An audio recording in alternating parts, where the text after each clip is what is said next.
یہ تب کی بات ہے جب میں ایم فل کر رہا تھا۔ میری زندگی کافی رنگین تھی کیونکہ میری پڑھائی ایک ایسی فیلڈ پر مشتمل تھی جس میں زیادہ تر لڑکیاں ہوتی تھیں۔ میں سائنس میں اپنی پڑھائی کر رہا تھا۔ ہماری کلاس میں 10 لڑکے تھے اور باقی لڑکیاں ہی تھیں۔ مجھے پڑھائی کا اتنا شوق نہ تھا، لیکن میرے خالہ نے بچپن سے ہی مجھے کافی محنت کی تھی اور مجھے پڑھا کر اس قابل بنا دیا تھا۔ یہ کہانی میری خالہ پر ہی ہے جو کہ کافی خوبصورت ہے۔ انہیں دیکھ کر کبھی کبھی تو میرا دل بھی پھسل جاتا تھا۔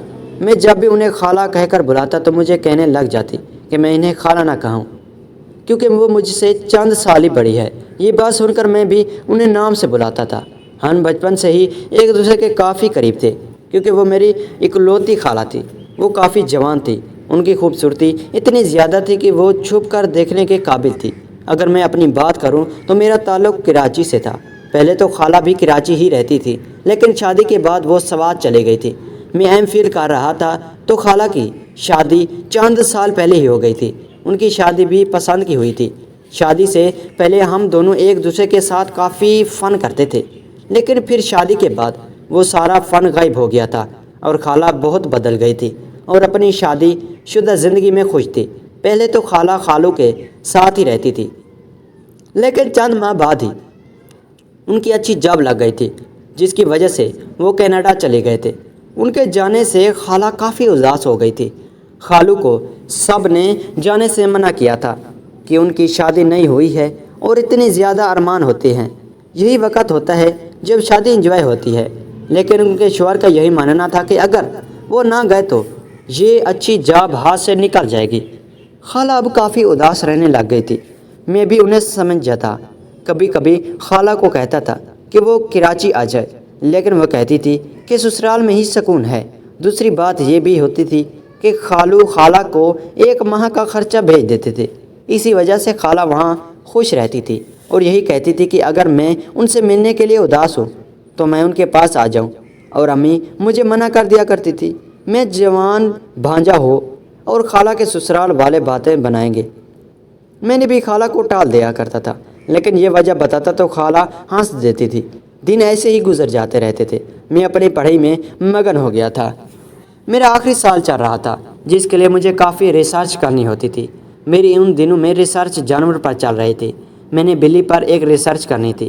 میں نے خالہ سے ذکر کیا تو وہ کہنے لگ گئی تھی مجھے باہر دیکھنے کی کیا ضرورت ہے، ان کی ایک بلی موجود ہے تو میں سوات جا کر اس پر ہی ریسرچ کر لوں گا، اسی بہانے سوات بھی آ جاؤں گا۔ یہ بات سن کر مجھے بھی وہی بات صحیح لگی تھی کہ اگر ایسا ہو جائے گا تو میرا بھی فائدہ ہو جائے گا اور خالہ اس سے بھی ملوں گا۔ میں نے سوات جانے کی تیاری پکڑ لی تھی۔ سوات پہنچا تو خالی کافی خوش تھی اور کہنے لگی کہ انہوں نے تمہیں اتنے عرصے بعد دیکھا ہے، تم تو بہت سی جوان ہو گئے ہو۔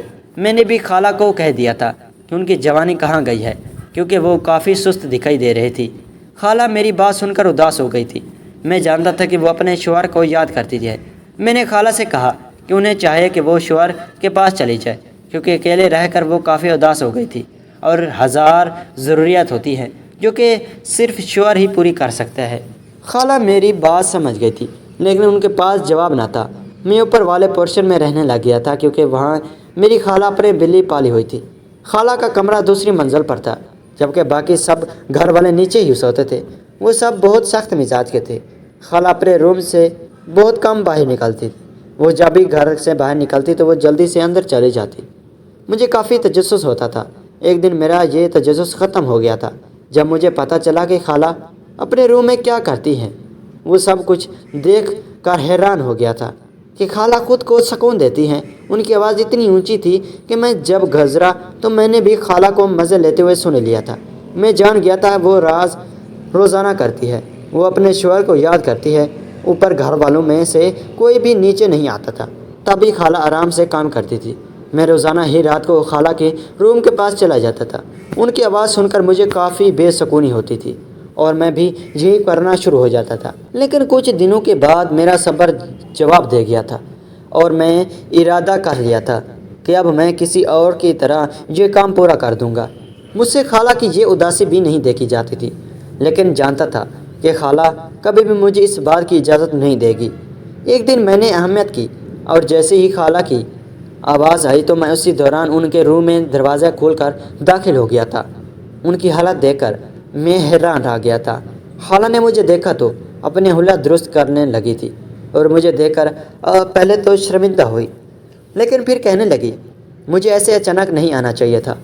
میں نے کہا اگر مجھے پتہ ہوتا کہ وہ یہ سب کر رہی ہے تو میں کبھی بھی نہ آتا۔ تو خالہ چپ ہو گئی۔ میں نے پاس جا کر خالہ کو پیار سے کہا اگر وہ چاہیں تو اس میں وہ میری مدد لے سکتی ہیں۔ خالہ تو حیران ہونے لگے اور کہنے لگی میں یہ سب کچھ کیسے کر سکتا ہوں؟ میں نے ان سے کہا کہ ان کی حالت میری برداشت سے باہر ہو گئی ہے۔ ان کے شوہر نے اچھا نہیں کیا اور یہ چیز مجھے بہت بری لگ رہی ہے کہ وہ روز شوہر کی یاد میں یہ کام کرتی ہے، اس لیے میں شوہر کی طرف سکون دینا چاہتا ہوں۔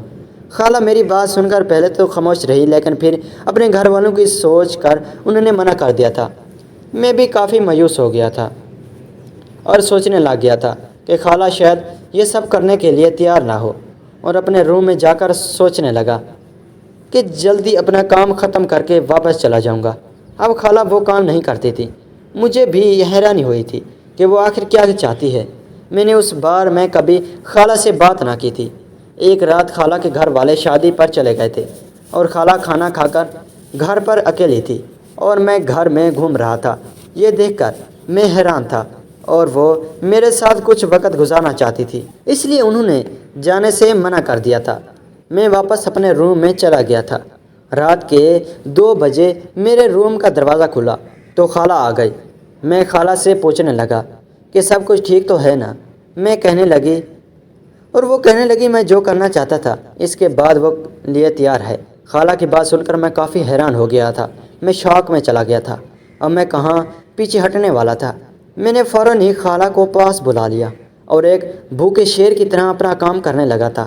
وہ بھی اس چیز کی تلاش میں تھی۔ میں نے اپنی پوری کوشش کی تھی کہ جلدی اپنا کام ختم کر لوں، مکمل کل طور پر خوش کر دوں۔ وہ میرے پاس بار بار آئے۔ ان دنوں میں نے خالہ کو کافی طریقوں سے خوش کیا ہوا تھا، لیکن اچانک ہی گھر والوں کی آواز آئی۔ خالہ ڈر گئی تھی۔ میں نے انہیں کہا تھا کچھ بھی نہیں ہوتا، وہ گھر والے تو نیچے ہیں، اوپر ویسے بھی کوئی نہیں آتا۔ مجھے مزہ بھی آنے لگا تھا۔ اگر خالہ چلی جاتی تو سارا کام خراب ہو جانا تھا، لیکن میں کرنے لگ گیا تھا۔ اس رات کام مکمل نہ ہو سکا تھا اور کام ادھورا رہ گیا تھا، لیکن میری کچھ حوث ٹھنڈی ہو چکی تھی اور خالہ کی چڑیا کی حوث بھی ٹھنڈی ہو چکی تھی، اسی لیے خالہ اب سکون سے رہنے لگ گئی تھی۔ اب جب بھی خالہ کو کسی چیز کی ضرورت ہوتی تو وہ میرے طوطے سے اپنی پیاس بجھا لیتی تھی۔ ناظرین، ایسی کہانیاں دیکھنے کے لیے یونس سٹوری ٹی وی چینل کو ضرور سبسکرائب کر لیں۔ شکریہ۔